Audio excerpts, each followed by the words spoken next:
রাজধানীর বিজয়নগরে জাতীয় পার্টি জাপা ও গণ অধিকার পরিষদের নেতাকর্মীদের মধ্যে সংঘর্ষের ঘটনায় আইন শৃঙ্খলা রক্ষাকারী বাহিনীর লাঠিচার্জে গুরুতর আহত হয়েছেন গণ অধিকার পরিষদের সভাপতি নুরুল হক নূর। এ সময় তার নাকের হাড় ভেঙে যায় এবং মাথায় গুরুতর আঘাত পান। বর্তমানে তিনি ঢাকা মেডিকেল কলেজ হাসপাতালে চিকিৎসাধীন এবং তার চিকিৎসায় গঠন করা হয়েছে উচ্চ পর্যায়ের একটি মেডিকেল বোর্ড।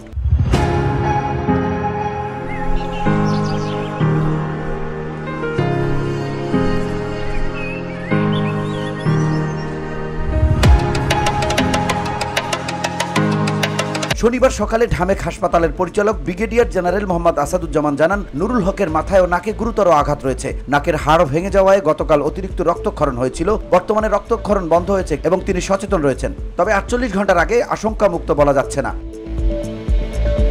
গেল শুক্রবার রাত 9টার দিকে রাজধানীর কাকরাইলে জাপা কার্যালয়ের সামনে দিয়ে গণ অধিকার পরিষদের একটি মিছিল যাওয়ার সময় দুই পক্ষের মধ্যে ধাওয়া পাল্টা ধাওয়া ও ইট পাটকেল নিক্ষেপের ঘটনা ঘটে। উভয় পক্ষই একে অপরের বিরুদ্ধে প্রথম হামলার অভিযোগ তুলেছে। VOD Bangla news desk.